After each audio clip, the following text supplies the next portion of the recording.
je peux comprendre que c'est très compliqué de faire l'alia et ça va paraître fou ce que je vais dire. Mais même avec ce qui est en train de se passer en ce moment, qu'on soit israélien, pour que les gens soient nés ici ou qu'ils soient Olim Khadashim, ça dépend vraiment de tout le monde. Personne ne veut quitter le pays.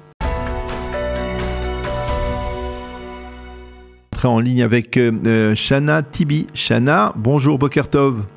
Bonjour. Merci d'être avec nous ce matin. Nous voulions parler avec vous de cette nuit qui va rester gravée dans votre mémoire, de samedi à dimanche, lorsque un missile balistique iranien a frappé, on va dire, le parking de votre immeuble. Racontez-nous ce qui s'est passé. J'étais dans le mamad, donc dans la chambre forte avec mon frère. On était assis donc de part et d'autre chacun de son lit. Il y a eu plusieurs explosions au début. Ensuite, il y a eu un silence pendant 10 secondes. Et en fait, notre bâtiment, il est construit sur un parking. De ce qu'on nous a dit, donc le missile a tapé sur le parking. Donc tout a explosé dans la maison. Nous, la porte du mamad, on n'avait pas fermé la poignée vers le haut. Du coup, elle est sortie complètement du mur. Et donc tout le souffle de la roquette, donc tout ce qui a été projeté, c'est rentré dans le mamad avec nous. C'est-à-dire qu'on a eu l'explosion, toute la maison qui a tremblé. S'est effondrée. Exactement, qui s'est effondrée, puisque même les plafonds, ils sont tombés. Et le souffle également qui est rentré à l'intérieur dans le miklat. Donc ça, c'était pendant la première vague du missile. Et après, il y en a une deuxième. On a dû rester à l'intérieur du miklat. On a voulu sortir en sautant par la fenêtre.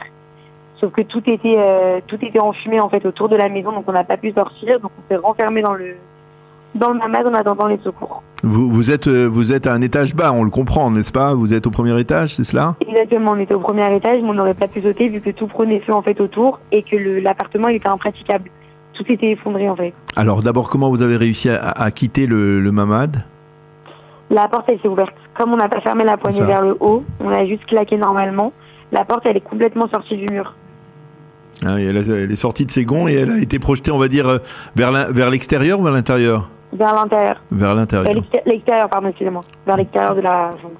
Vers l'extérieur. Et donc, à partir de ce moment-là, vous avez attendu la seconde alerte et ensuite vous avez réussi à sortir, à vous frayer un chemin dans les débris?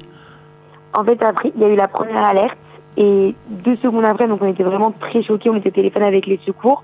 Il y a une deuxième vague d'alerte. Donc du coup, on a dû enlever tout ce qu'il y avait devant, donc tout ce qui était rentré à l'intérieur pendant que le missile a explosé, et essayer de remettre un peu la porte à l'intérieur pour pouvoir se protéger de la deuxième alerte, quoi. Oui. Et on se téléphone avec les secours qui nous ont dit qu'ils allaient arriver, sauf que honnêtement, on voyait pas trop le bout, donc on s'est dit qu'on allait sauter par la fenêtre. Et en essayant de sortir, on a vu qu'on pouvait pas du tout sortir du mamad, donc on est resté en attendant les secours dedans. On a ouvert la fenêtre du mamad, on a essayé de hurler par la fenêtre pour que les gens viennent nous sauver. Et là, on a vu les secours qui nous ont demandé où était l'entrée du bâtiment. Et là, eux, ils sont venus nous secourir à l'intérieur. Ils sont venus vous secourir à l'intérieur. Tout cela, ça a pris combien de temps? Ça s'est passé à 4h13 que la maison elle a explosé. Et à 30, on était en bas. Donc, en vrai, c'était rapide. Alors, on peut dire, d'abord, premièrement, est-ce que vous avez été touché, vous avez été blessé? Nous, on a juste inhalé de la fumée. Mais à part ça, tout va bien. Physiquement, on n'a rien du tout. Et votre appartement, il est total lost, on va dire? Il n'existe plus. Il n'existe plus. Il n'existe plus. Alors, alors, je voudrais avoir votre sentiment. On est 2 jours après. Comment vous vivez ces instants-là? D'abord, où vous êtes depuis que vous avez dû quitter par la force des choses votre appartement, où vous vous êtes réfugié? Oui, c'est le pays qui nous a donné un hôtel. On avait juste à remplir un petit truc et on était mis dans un hôtel d'office. Et vous êtes dans cet hôtel pour l'instant?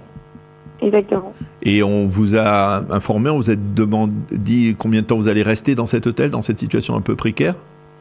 En fait, ça dépend de comment notre appartement a été touché. Il y a des listes d'appartements avec les quartiers. En fonction de ça, ça dure entre 1 semaine, 2 semaines, 3 semaines. Mais de ce que j'ai compris, même si c'est ce qu'ils nous ont dit hier, si jamais on n'a rien trouvé d'ici là, ils nous gardent quand même à l'hôtel, ils nous mettent pas dehors. Alors, sans rentrer trop dans les détails, on peut dire que tout cela s'est passé à Tel Aviv, n'est-ce pas? Exactement. D'accord. Alors, effectivement, le spectacle qui s'est offert à vous lorsque vous êtes sorti de votre appartement ou des restes de votre appartement, c'était véritablement un spectacle de dévastation totale? C'était comme un film de guerre, c'est-à-dire que toute ma maison elle avait explosé et vu qu'on n'avait plus de fenêtres, je voyais juste le feu qui était en train, enfin, tout ce qui prenait feu autour sur le parking. Oui. Alors, je voudrais peut-être avoir votre appréciation parce que vous êtes arrivé en Israël il y a combien d'années? Il y a 8 ans maintenant. Il y a 8 ans maintenant, et on peut dire d'une certaine manière, depuis le 7 octobre, c'est la première guerre que vous vivez concrètement en Israël, avec tant d'intensité depuis maintenant 2 semaines. Il y a quelques instants, on parlait avec Dov Maimon qui était à Paris et qui nous parlait de la communauté juive de France, qui continue à vivre en France avec ses structures, mais qui comprend que bien sa présence, elle n'est plus que provisoire. Si vous deviez, après avoir vécu ce que vous avez vécu ces derniers jours, ce bombardement de missiles iraniens contre votre immeuble, qu'est-ce que vous diriez, vous, à des Juifs de France qui se trouvent encore à Paris? Je peux comprendre que c'est très compliqué de faire l'alia et ça va paraître fou ce que je vais dire, mais même avec ce qui est en train de se passer en ce moment, c'est ce qu'on se dit tous, qu'on soit israélien, pour que les gens soient nés ici ou qu'ils soient Olim Khadashim, ça dépend vraiment de tout le monde. Personne ne veut quitter le pays. Il n'y a pas un endroit où on est mieux en ce moment qu'ici, même si la situation est très compliquée. Vous vous sentez envers et contre tout, malgré tout, plus en sécurité ici que si vous n'étiez par exemple à Paris ou ailleurs? Plus en sécurité et plus comprise par tout le monde, parce qu'au final on vit tous la même chose. Et la solidarité, elle est énorme, donc ça aide énormément à surmonter des preuves aussi. Alors, ce matin, on a appris que le président Trump avait annoncé un cessez-le-feu. C'est une bonne chose pour vous? C'est important que l'on retrouve une vie normale dans la mesure du possible après 2 semaines de guerre intensive?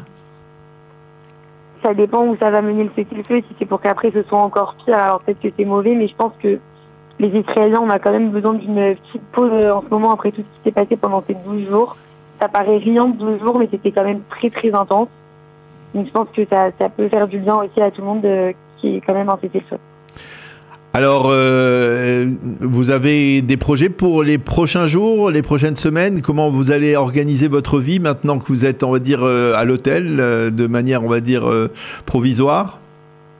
On essaye de retrouver un logement. J'aimerais bien réouvrir mon business. J'ai ouvert un business à Tel Aviv, mais du coup, c'est pas possible de réouvrir pour l'instant. On va voir en fonction des mesures avec le cessez-le-feu, mais juste retrouver une vie normale, quoi. Une vie normale. Eh bien, Chana, on vous souhaite effectivement de retrouver le plus rapidement possible une vie normale, de continuer à vivre, bien entendu, en Israël. On vous remercie beaucoup d'avoir accepté de témoigner sur ce qui vous est arrivé dans la nuit de samedi à dimanche à Tel Aviv, lorsque votre immeuble a été soufflé par un missile balistique iranien. Merci beaucoup. On vous souhaite, on va dire, de continuer à vivre heureuse ici en Israël. Merci beaucoup d'avoir été avec nous ce matin. Merci à vous, bonne journée. À bientôt.